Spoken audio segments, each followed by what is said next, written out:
Welcome back to Buena Vista. Caleb Burgraff here with Heart of the Rockies Radio, as we're joined with Matt Flavin, the head coach for the Buena Vista Demons, and continuing our season previews.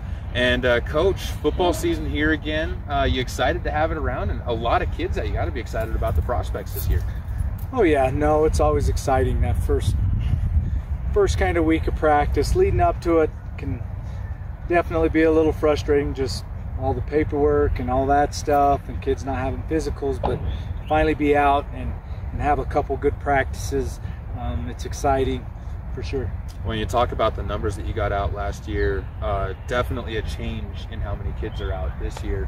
As far as the upperclassmen, I was watching you work out with them, not necessarily a ton there, but the youth movement that's coming here in Buena Vista and the talent in that youth movement, I think, is something that has this season a little bit, I think, some excitement for this season that might not have necessarily been there last year.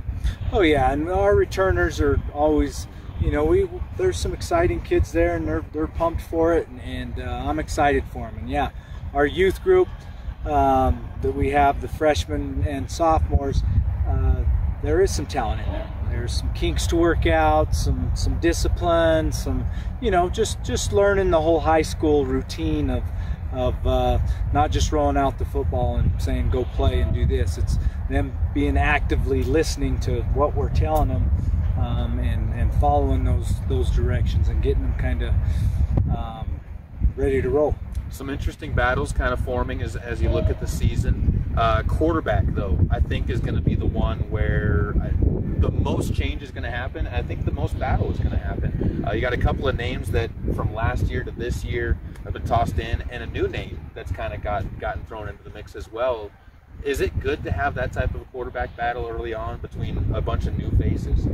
Oh yeah, competition's always good, and hopefully it's always good for kids. Although sometimes you get kids that shy away from that competition and stuff, but we got a good bunch of kids, and there's some competition in a few spots that are going on.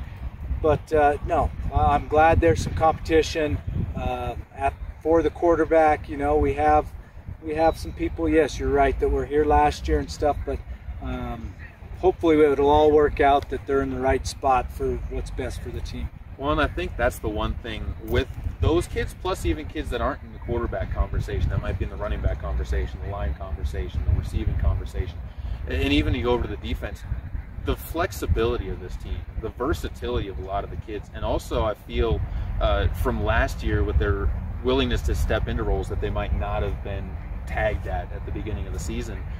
Between that last year getting the experience in different places, but also the fact that they're willing to do that has to make it easy on you as a coach in kind of scheming things, because there aren't really the attitudes with this team, because they realize the team first. Yeah, no, when we try to instill that into them, if you know, it's obviously something bigger than yourself, and that's kind of what we want them to know. There's always going to be things bigger than yourself in life, and if you learn how to handle that and how to play into that, you're just going to become a better person in general. So yeah, there's definitely some spots that we've had to move some people that haven't played O-line. You know, they played running back for 3 years, and we had a senior step in, and whatever's best for the team. So those are the things that we want them, the upperclassmen, to influence the younger ones in doing stuff like that. Looking at the other side of the ball, and really even the offensive line, size I think is going to be something. It's not all your friend this year, but it's not like last year where you filled out a little bit more this year on the offensive line. Some kids came in with some growth spurts, it looks like, and just I don't think that's going to be as big of a question mark. And on defense, I think that'll help as well, because you can kind of slug it out a little bit more with some of these teams. Yeah, no, I think that they're just willing to compete, and you know, I think they're ones, if they get punched in the mouth, they're gonna punch back, and that's all we ask is do something with great effort, and the rest will fall in place. You look at the Tri-Peaks League for this year for you guys. What stands out to you most from this league? It was a pretty competitive league last year. Doesn't look like there's a lot of drop off from some of those schools. But where do you kind of see the league shaping up this year across compared to other ones across the state?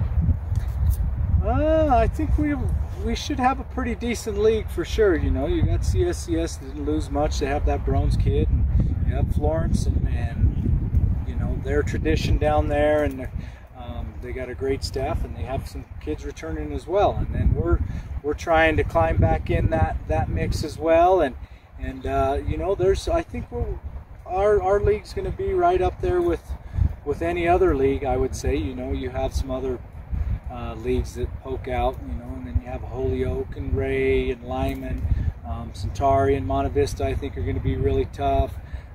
Meeker is in the conversation still.